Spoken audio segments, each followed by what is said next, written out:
Well, the time is just gone 16 minutes past nine as we head towards the second half of this morning's edition of News and Views. And we are staying with the G20 summit, the big event in South Africa this weekend. And we are now going to be focusing on the United States of America. And the question that is being asked is Washington, after Trump announced the boycott of the G20 summit, is Washington reconsidering its a no-show? And we're joined now by expert in international law, global geopolitics, international cooperation, and multilateralism at Wits University, Patrick Lukusa Kadima. Patrick, good morning to you. Welcome to the show.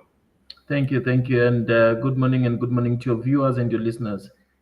Yes, we know there's a big hype about the G20 summit in South Africa. We've heard of the British Prime Minister Starmer arriving in South Africa, but the United States of America, we know they're going to be taking over the reins of the G20 summit next year. And this whole question surrounding Trump, the boycott, and now we are starting to hear that they are reconsidering the attendance. What do you make of this, Patrick? No. What I make of it, I think it's an insult from Washington. It is an insult to send your junior diplomatic staff to such a summit. South Africa has at all times tried to engage with America and engage with them in a more, progressive manner, if I may put it that way. But Washington has not been coming to the table. Then they boycott the summit. Then all of a sudden, yesterday, you send a diplomatic note to the Department of International Relations and Cooperation to tell them that you'll be sending a delegation of 8 people or around there, led by a junior diplomatic staff. It's an insult, and South Africa should not let its sovereignty be disturbed by these mind games that the Trump administration is playing. Yes, Patrick, but how does one actually deal with a country like the United States of America? Because we know that it is a global power, and particularly when you have a forum like the G20 and when you get threats and, you get insults as you speak about as well. How does one actually deal with a situation like this?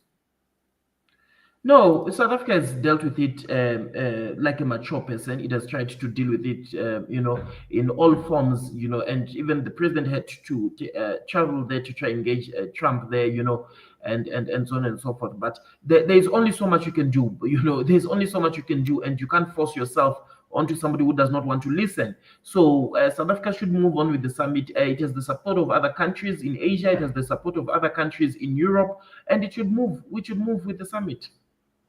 Well, clearly, I know we should move with the summit as well. But also, when one looks at South Africa, and early on I was discussing with Tayan Maipa about this in terms of South Africa and the South African position, because on the one hand, obviously, we are hosting a forum like the G20, which is a very powerful forum. On the other hand, we've got a great standing as far as BRICS is concerned as well, and serving on both these forums. And particularly, when you're dealing with countries, and we know Donald Trump is opposed to BRICS as well, and just dealing with a situation like this, how does South Africa, make sure that we are firstly as a host is being one thing, but in terms of being effective at a summit of this nature?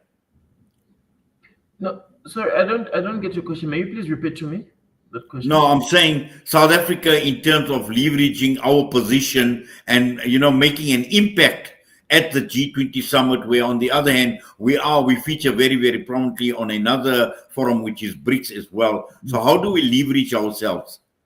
Yeah, it's very simple, right? South Africa, first of all, has the right as a sovereign state to enter into any agreement or blocks it feels that it deserves to enter, right? Then the second thing is this: you cannot, just because a nation such as America has a negative view on BRICS, then wants to sabotage South Africa on that basis as one of the factors, right? So South Africa's G20 from the onset has always been to support the voice of the developing nations. It has been to support the voice of the marginalized nations. It has been to support the voice of African nations. Despite the African Union having a seat in the G20, South Africa has always advocated for African countries to be represented and for their issues to be heard, and that is seen through the work that or the priorities that the country has set, such as discussing issues of debt sustainability, the issues of climate change, and the issues of inequality. So uh, Sou- South Africa has led the African continent in that aspect. It has been a leading voice of the developing nations in that aspect, and it has done so with its priorities in the within the G20, right? And I don't think anything, South Africa being part of BRICS should negate the fact that these are important issues, right? BRICS is another bloc of nations that is seeking to achieve certain objectives amongst themselves, right? But the issues that BRICS sometimes discusses are issues that are discussed also in the G20. But now here in the G20, the difference is that you have very powerful countries, very powerful economies in the multilateral system, and this is where South Africa, I believe, will be leading the issues of all the priorities that it has set out, so that these powerful nations, economically and politically, can be able to come to an agreement on how to solve the issues that are challenging our global system. Yes, Patrick, also, when one looks at the G20 summit, it's got these grand ideals, and they talk about sustainability, they talk about inclusive growth as well. And the fact that South Africa has got a platform, and as you mentioned, South Africa, well, we're looking at the African Union, we're looking at large parts of Africa that rely on South Africa. But it's not only about South Africa, it's also about the global South as well, many other nations, and particularly in a world where you have a leadership like Donald Trump in the United States of America, insulting, using threats, tariffs, you name it. And we've seen it since the time he's taken office in the second term as well. It's all about just threatening the entire world as well. And again, a summit of this nature, as you mentioned, some of the most powerful leaders, some of the most powerful economies that are going to be represented here. But again, when we talk about inclusive growth, when we talk about sustainability, we talk about fairness, we talk about justice, all of that obviously is an important part, an important component of the summit as well. Do you think this is a message that is going to go very, very strong to the G20 leaders, that listen, you need to start listening to those who have been marginalized for a very, very long time? It is a message that's going to be very strong. It is there in the theme. We can also ascertain what type of speech the president is going to deliver at that summit, and it's all going to be about solidarity. It's all going to be about the marginalized nations, the issue of debt that continues to cripple the African countries.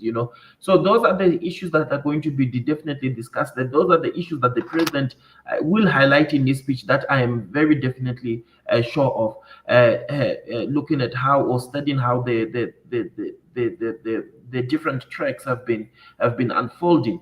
So it will be a very strong message to deliver. Already the theme itself is very strong, and it particularly taking place first time on African soil also says a lot about it. So we will have to wait and see.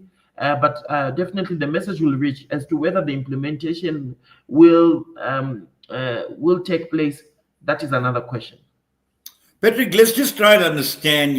Many people are watching with interest, and particularly for us here in South Africa, people on the ground in particular. And I'm sure that there are expectations as far as the summit is concerned, something that is going to be concrete, something that's going to be meaningful, something that is going to be for the betterment of the people of South Africa. And perhaps if we could unpack, what some of these expectations may be, and more importantly, I would say, its delivery as far as these expectations are concerned.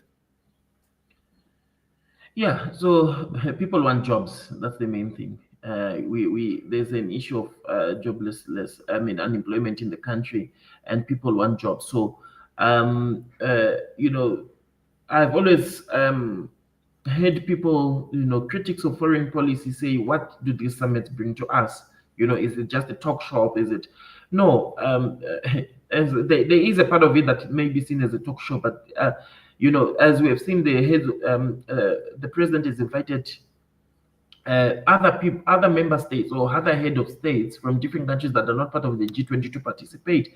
And this on the sidelines of the margins of the summit, it's where discussions will take on investment. It's where he has already started with the European Union, right? Yesterday evening on issues of renewable energy and so on and so forth. So these are discussions that will be taking place on the margins of the G20. So it's not only that all these G20 members will be locked in, but there will be sideline discussions. There will be sideline signing of agreements and principalities on different issues, whether bilateral, whether trilateral, whether multilateral. Those are to be, we will have to wait and see, but there will be those agreements that will be taking place over the weekend here in Johannesburg as heads of state convene. So it will be issues of investment that will drive in growth, that will drive in availability of jobs and so on and so forth.